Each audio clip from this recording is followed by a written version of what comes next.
Big win last night against Washington, a team that usually kind of gives it to us a bit, gives us some trouble. We won by 18, and this has been the third game this season that Embiid has missed the entire fourth quarter. So my question, kind of a broader thing, do you expect fresher playoff legs and less missed games because of the extra rest Embiid is getting during games, Eric?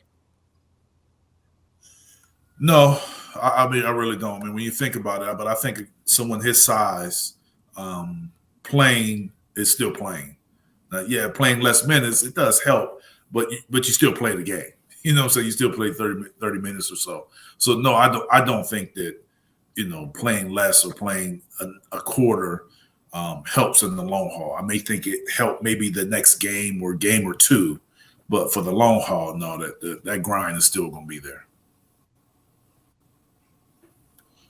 I try to find trends with like last season. There was a similar stretch where we were absolutely rolling. We had an 8-game win streak. And you played like 3 out of 4 games where you went like 31 minutes or lower. So, I mean, we've had stretches like this before. I think that was in March when he did that last year, and we were just killing it at that point. But that's the crazy thing. Like that happened in March when we got over the initial slump and we really started feeling the team. They really started gelling. The crazy thing about this is that's happening so early, which is really encouraging. Like they look like they've been playing together for a lot longer. I'm not gonna say a long time, but a lot longer than they have been. I mean, it's pretty much we have the core guys, but pretty much everyone outside of them is like new. We have such a high turnover rate with a lot of these guys, and it's just a bunch of good, like veteran role players we have who just came in and accepted their role. I mean, it might have helped that they came from another team where they already had that kind of role. So we're just taking it and kind of running with it. And if Embiid doesn't have to play 34 minutes a night over a season, hopefully that would show up. I think the most interesting part about it is when we got Nurse, one of the main complaints were I kept seeing it, get ready for Embiid's knees to turn to mush, is what everyone kept saying, because he'll play his starters 35 minutes a game, even if they're killing a team. So that's nice to see, maybe an adjustment from Nurse, not doing that when you don't have to. Like when you're handling a team by 20, when your backups are good, just keep some of your guys out, get them rest.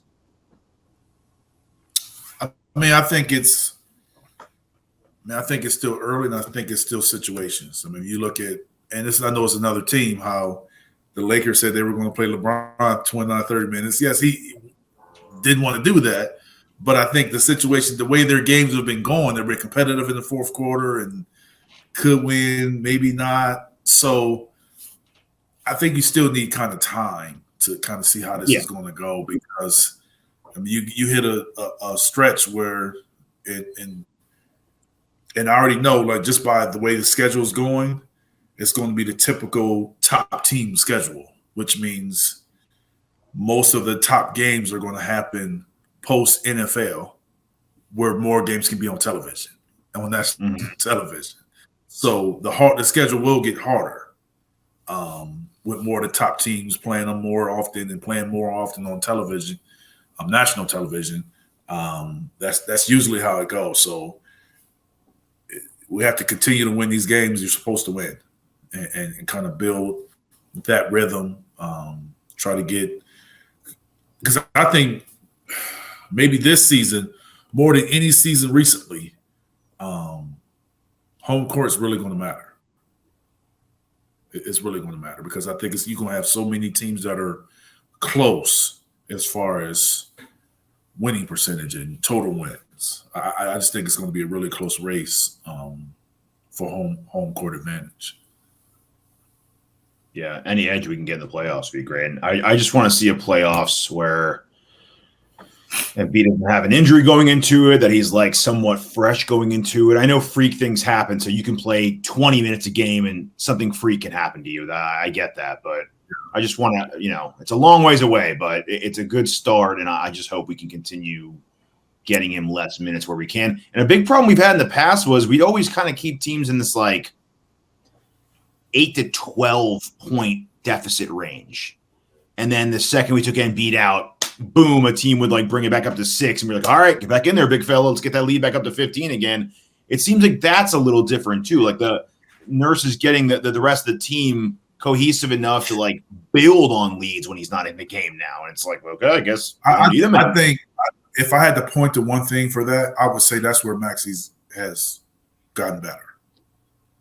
That he's able to help the team maintain leads and be that go-to guy that can get us a bucket when we need one. As well as the team getting stops. I mean, because you got to get stops also in order to prevent a team from cutting the lead. You have to score and get stops.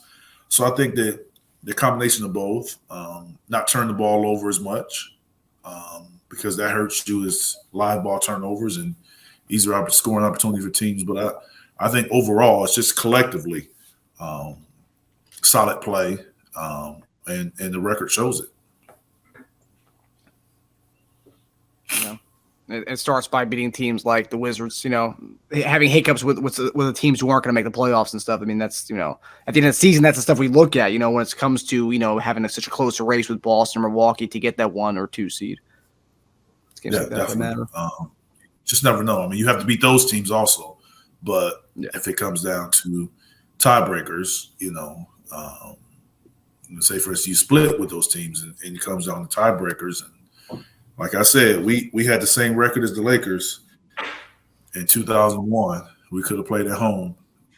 And, we had guys that didn't play the last game and a couple other games that, could have went the other way. I'm sure the Lakers feel the same way, but, obviously they won. But, that could have been a series where we started at home.